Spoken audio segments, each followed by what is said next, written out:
বলো। আমার মায়ের আর সোনামার বিরিয়ানি এত মজা হয়, আমি তো খুব মজা করে খাই। মাসিমণিরা, তোমাদের কি লোভ লাগে? এই দিনকে আমার মা চিকেন বিরিয়ানি করেছিল। চিকেন বিরিয়ানিটা এত মজা হয়েছে, জয়া পিসি, পিতি পিচি, তপতি ঠাম্মি সবাই খুব মজা করে খেয়ে। তোমরা কি বিরিয়ানির রেসিপি জানতে চাও? তাহলে মা সোনামার পেজে দেখতে পারো। মাসিমণিরা, অনেক মজা হয় কিন্তু। আপনারা শুনেছেন তো পাকা বুড়ির কথাগুলো। পাকা বুড়ি শুধু পাকা পাকা কথাই বলে চলেছে। আসলে আমাদের হাতের বিরিয়ানিটা আসলেই অনেক ভালো হয়। আমি এই দিনকে রান্না করেছিলাম, বোনই তো বিরিয়ানি রান্না করে। এই দিনকে আমি করেছিলাম চিকেন বিরিয়ানি, ডিমের কোরমা আর চিংড়ি মাছ ভাজা। এত মজা হয়েছিল, মেয়ে তো খেয়ে খুব ভালো বলছে। আর মেয়ের বান্ধবীরাও এসেছিল, অবন্তী আর একটা বান্ধবী, তারাও খেয়েছে, বলেছে অনেক মজা।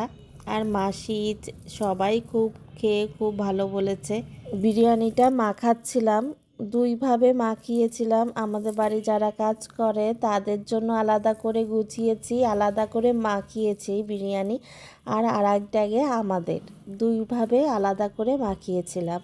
এই যে দেখতে পাচ্ছেন, অনেকেই অনেক ধরনের কথা বলেন যে কাজের লোককে খেতে দিচ্ছি, তাও দেখানো হচ্ছে। আপনাদের সাথে তো আমি ভালো মন্দ সব কিছুই শেয়ার করি, এগুলোও শেয়ার করি। আপনাদের যদি পছন্দ না হয় দেখবেন না, ইগনোর করবেন। তবে বেশি বেশি ভালো কমেন্টই আসে, সেই জন্য আপনাদের সাথে সুন্দর মুহূর্তগুলো শেয়ার করি। এই যে এইটা দেখতে পাচ্ছেন, এটা হলো আমাদের বাড়ি যারা কাজ করে তাদের জন্য গুছিয়েছিলাম।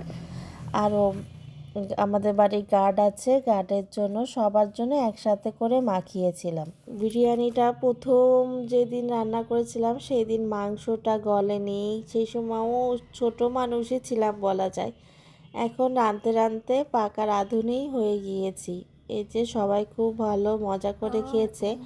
শাশুড়ি মা তো চিকেন বিরিয়ানি খায় না, তাই ওনার জন্য পোলাও করা হয়েছিল, পোলাও দিয়ে খেয়েছিল। রান্না বান্না করে সবাই যখন রান্নার প্রশংসা করে আমাদের খুবই ভালো লাগে।